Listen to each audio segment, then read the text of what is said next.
Assalamualaikum warahmatullahi wabarakatuh. Pada kesempatan kali ini kita akan belajar tentang tema 1 subtema 3 pembelajaran 1, yaitu hidup rukun di sekolah. Perhatikan gambar. Di gambar itu ada dua orang teman, ya, Udin dan temannya itu sedang menikmati makan siang di sebuah pohon, ya. Jadi di bawah pohon mereka menikmati makanan dan keduanya berbagi makanan. Salah satu contoh kegiatan ini merupakan kegiatan rukun bersama teman, ya. Saya bacakan teksnya. Udin dan teman-teman belajar di sekolah. Selain waktu belajar, ada juga waktu istirahat seperti yang ada di gambar ini, ya, ketika jam istirahat. Waktu istirahat dapat digunakan untuk berbagai hal. Ada yang bermain, berbincang, atau saling bercanda dengan teman.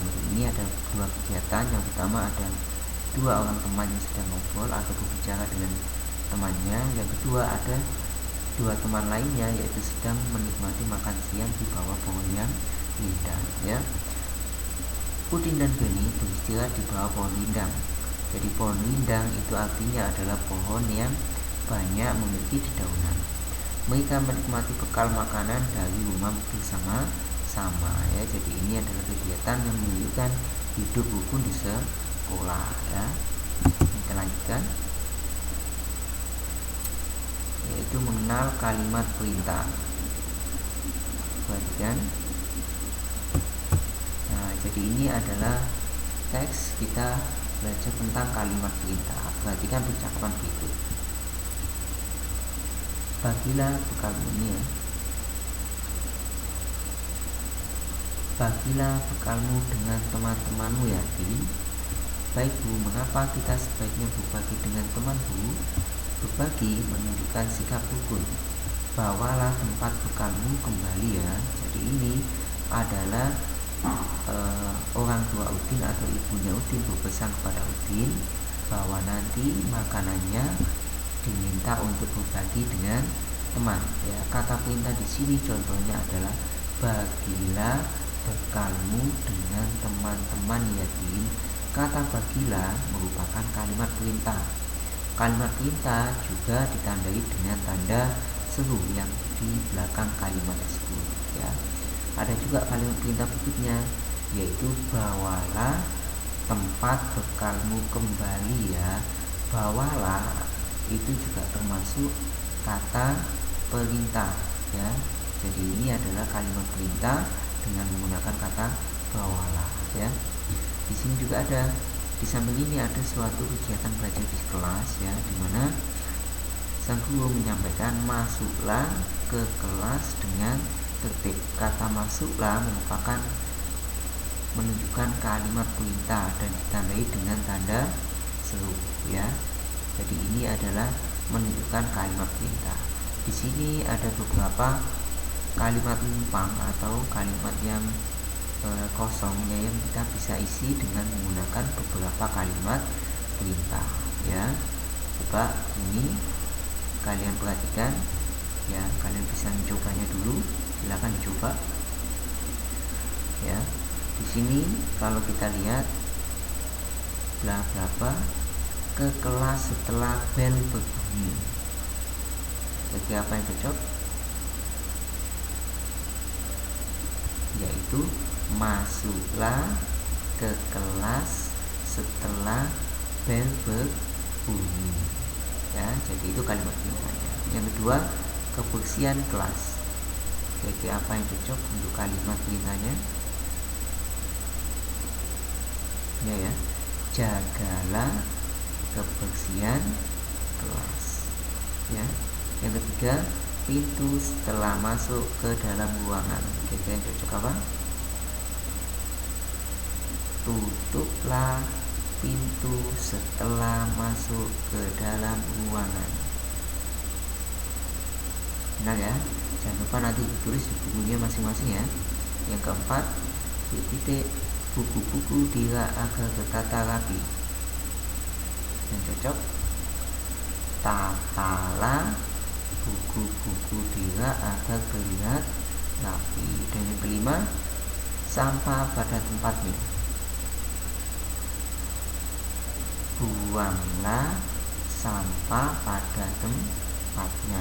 Jadi itu adalah beberapa kata yang bisa kita gunakan sebagai kalimat perintah ya. Jangan lupa dikerjakan di buku paketnya atau di buku tulisnya ya. Di situ sudah ada, tinggal nanti kalian mengerjakan ya. Selanjutnya kita belajar tentang menggambar dengan alat gambar yang berbeda. Perhatikan. Jadi ketika kita menggambar itu kita bisa menggunakan pensil warna, bisa menggunakan krayon, atau juga bisa menggunakan spidol ya. Jadi pensil warna yang berbeda atau alat gambar yang berbeda tentunya akan menghasilkan gambar yang berbeda pula ya. Jadi sesuai dengan alat gambarnya masing-masing ya. Jadi alat gambarnya menyesuaikan pada gambar yang dihasilkan. Contohnya ini merupakan contoh gambar yang dihasilkan dengan menggunakan krayon ya. Ketika dengan menggunakan krayon bentuknya semacam ini. Kalau ini dengan menggunakan apa? Kalau ini biasanya dengan menggunakan pensil warna ya. Dengan menggunakan pensil warna biasanya bentuknya semacam ini. Yang ketiga, jika menggunakan spidol bisa menghasilkan semacam ini. Jadi alat gambar atau alat lukis yang kita gunakan itu mempengaruhi pada hasil gambar yang dihasilkan ya. Selanjutnya yaitu konsep penjumlahan. Perhatikan berikut ini ya. Jadi kemarin kita sudah belajar yaitu tentang nilai ratusan, puluhan, dan satuan. Bagaimana untuk konsep perhitungannya? Jadi ketika kita menghitung ya, sama kayak kemarin ya, yaitu dari satuannya terlebih dahulu, lalu puluhannya, lalu ratusannya. Ketika ada satuan yang kita jumlahkan lebih dari 10, contohnya ini ya, 5 tambah 7 hasilnya 12, maka kita tulis 2. 12 itu dari 10 dan 2, maka 10 nya itu masuk ke puluhannya, sehingga 20 tambah 10 tambah 10 lagi dari yang sini ya. Jadi di sini jadi 40, lalu ratusannya tinggal ditambahkan 100 tambah 100 hasilnya 200 ya. Di sini konsep penjumlahan semacam apa? Perhatikan, penjumlahan dapat dilakukan dengan cara panjang atau pendek. Cara panjang, perhatikan semacam ini. Jadi kalau cara panjang kita bisa uraikan. Misalnya 125 terdiri dari angka 100, 20, dan 5. Yang kedua, 117 berasal dari angka 100, 10, dan 7. Kita jumlahkan bentuk satuannya terlebih dahulu. 5 tambah 7 hasilnya 12, maka 12 kita pisahkan ya. Nanti 20 tambah 10 hasilnya 30, 100 tambah 100 hasilnya 200.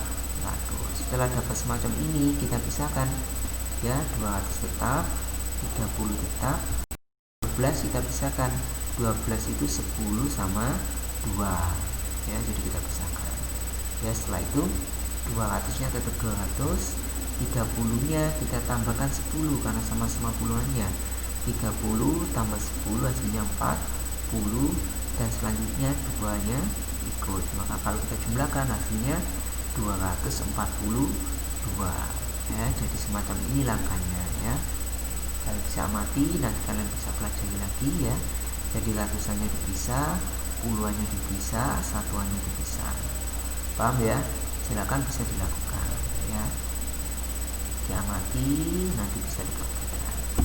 Selanjutnya, nah di buku tugasnya itu ada latihan tentang penjumlahan dengan cara susun panjang ya. Kalian bisa coba dilakukan seperti yang tadi Ustaz sampaikan ya. Jadi nanti kalian pisahkan ratusannya, pisahkan puluhannya, pisahkan satuannya ya, di bawahnya juga. Setelah itu nanti kamu kelompokkan puluhannya, setelah itu nanti baru bisa dijumlahkan. Silakan kalian bisa tulis semuanya, setelah selesai bisa dikerjakan ya. Silakan tulis. Di buku paketnya juga sudah ada. Nah, kalian tinggal mengerjakan saja. Jangan lupa mengerjakannya pelan-pelan ya. Kerjakan dengan baik. Jika mengalami kesulitan, bisa tanya pada ustadz-ustadzanya atau juga bisa tanya pada orang tua kalian ya. Demikian pembelajaran hari ini, tetap semangat belajarnya, jangan lupa sholat 5 waktunya ya. Demikian, assalamualaikum warahmatullahi wabarakatuh.